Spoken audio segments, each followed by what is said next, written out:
इस एक्सप्लेनर में स्वागत है, जहां हम श्री श्री आनंदामूर्ति जी के एक बेहद गहरे और दार्शनिक विषय पर चर्चा करने वाले हैं। आज हमारा फोकस है शंभु पर, सृष्टि का अनंत स्रोत और नियामक। ये एक ऐसी कॉस्मिक जर्नी है जो पूरे ब्रह्मांड के ओरिजिन से शुरू होकर सीधे एक जीवित प्राणी की बायोलॉजिकल सेल्स तक आती है। तो चलिए बिना किसी देरी के सृष्टि के सबसे मूल बिंदु की इस गहराई में चलते हैं।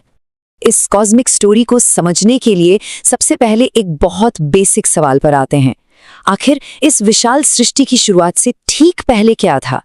इसको ग्रहण करने के लिए हमें एक ऐसे अनंत शून्य यानी एक अनइमेजिनेबली मैसिव वॉइड के बारे में सोचना होगा जब टाइम और स्पेस का कोई वजूद ही नहीं था।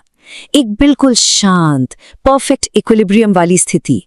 भाग 1, सृष्टि से पहले की अवस्था। चलिए देखते हैं कि टाइम और मैटर के शुरू होने से पहले आखिर कौन सी फोर्सेस काम कर रही थीं। देखिए, सोर्स मटेरियल हमें बताता है कि उस एब्सोल्यूट बिगिनिंग में प्रकृति एक परफेक्ट हार्मनी में थी। इसे त्रिगुणात्मका प्रकृति कहा गया है। अब इसका अर्थ क्या है? असल में ये 3 अलग अलग फंडामेंटल फोर्सेस या गुणों से मिलकर बनती है, सत्वा, रजस और तमस। ये तीनों मिलकर एक ट्रायंगल ऑफ फोर्सेस यानी शक्तियों का एक त्रिकोण बनाते हैं और इस ट्रायंगल के अंदर एक कमाल का संतुलन बना रहता है। लेकिन ध्यान देने वाली बात यह है कि यह संतुलन कोई स्टैटिक या रुकी हुई चीज नहीं है, ये एक अनंत चक्र है। होता यह है कि सत्वा फोर्स राजस में ट्रांसफॉर्म होता है, राजस तमस में, और फिर तमस वापस सत्व में बदल जाता है। ये ब्रिलियंट मैकेनिज्म दिखाता है कि कैसे इन फोर्सेस का ये सीमलेस साइकिल उस कॉस्मिक ट्रायंगल के अंदर एक बेहद नाजुक और परफेक्ट बैलेंस हमेशा बरकरार रखता है। भाग 2, शंभु, मूल उद्गम बिंदु। अब यहां से कहानी सच में दिलचस्प हो जाती है। टेक्स्ट के अनुसार एक वक्त ऐसा आता है जब प्रकृति के प्रभाव की वजह से ये अनंत बैलेंस आखिरकार टूट जाता है, और जैसे ही ये इक्विलिब्रियम शैटर होता है, उस ट्रायंगुलर स्ट्रक्चर के किसी एक स्पेसिफिक एंगुलर पॉइंट से सृष्टि का एक विशाल बहिर्मुखी प्रवाह यानी आउटवर्ड फ्लो ऑफ क्रिएशन निकलना शुरू हो जाता है। यहां सबसे क्रूशियल पॉइंट आता है। ऊर्जा निकलने के इस सटीक ओरिजिन पॉइंट को ही शंभु का नाम दिया गया है। इसे मूलीभूता धनात्मकता शक्ति यानी फंडामेंटल पॉजिटिविटी के रूप में डिफाइन किया गया है। क्यों? क्योंकि इसी एक अकेले ओरिजिन पॉइंट के अंदर पूरे ब्रह्मांड के अस्तित्व का फाउंडेशनल बीज मौजूद है। और सबसे फैसिनेटिंग बात यह है कि ये उत्पत्ति बिंदु सिर्फ सृष्टि के विस्फोटक शुरुआत तक सीमित नहीं है। जहां एक तरफ ये आउटवर्ड फ्लो ऑफ क्रिएशन है, वहीं दूसरी तरफ ये इनवर्ड फ्लो का वही अल्टीमेट डेस्टिनेशन भी है, जहां सभी जीवित प्राणियों की सारी उम्मीदें और उनकी साइकोलॉजिकल डिजायर्स आकर पूरी होती हैं। यानी शुरुआत भी यहां और अंत भी यहां। भाग 3, भूमा से अणु तक। चलिए अब इस अगले सेक्शन में देखते हैं कि ये कॉन्सेप्ट कॉस्मिक स्केल से लेकर माइक्रोस्कोपिक स्केल पर कैसे काम करता है। सोर्स में एक बेहद सुंदर ड्यूअलिटी समझाई गई है।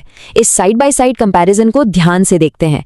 एक तरफ है भूमा यानी मैक्रो कॉस्मिक स्टार, जहां शंभु पूरे ब्रह्मांड को कंट्रोल करते हैं, और दूसरी तरफ है अणु यानी माइक्रो कॉस्मिक स्टार।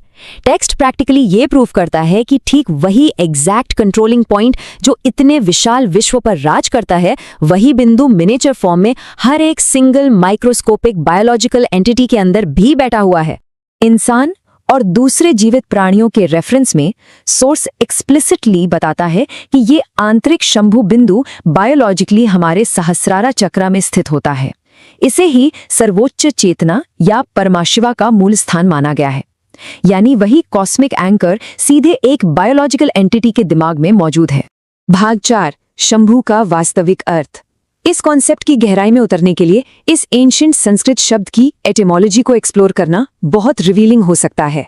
अगर हम इस शब्द के सिलेबल्स को ब्रेक करें तो संस्कृत भाषा के हिसाब से पहला हिस्सा है शाम, जिसका अर्थ है शमनम यानी नियंत्रण या कंट्रोल, और दूसरा हिस्सा है भू, जिसका मतलब है सृष्टा यानी बनाया गया या क्रिएटेड।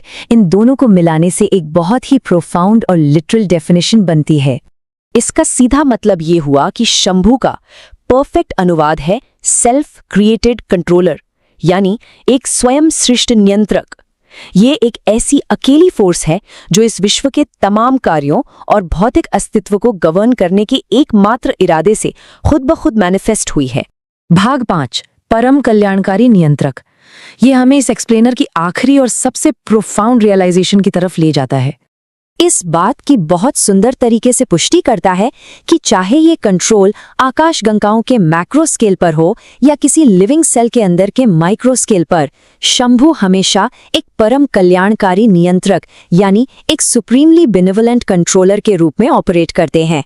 इनका मूल धर्म ही पूरे ब्रह्मांड का, चाहे वो मूविंग हो या नॉन मूविंग, अल्टीमेट वेलफेयर सुनिश्चित करना है। तो जैसे जैसे हम इस एक्सप्लेनर के एंड तक आते हैं, ये एक बहुत ही गहरा सवाल छोड़ जाता है। अगर पूरे कॉस्मोस को चलाने वाली ये स्वयं सृष्ट और बेनिवोलेंस शक्ति ठीक उसी समय हर एक जीव के माइंड के अंदर मौजूद है और रियलाइज होने का इंतजार कर रही है, तो इस सच्चाई को जान लेने के बाद अस्तित्व के इस आध्यात्मिक सफर को देखने का नजरिया कितना बदल जाता है। हमारा आदि और अंत दोनों हमारे भीतर ही स्थित हैं। चंद्रशेखर सर्वगुणों में जन्मिते, पिनाक पाण नमो नमस्ते, वज्र कठोर कुसुम गोरख, पिनाक पाण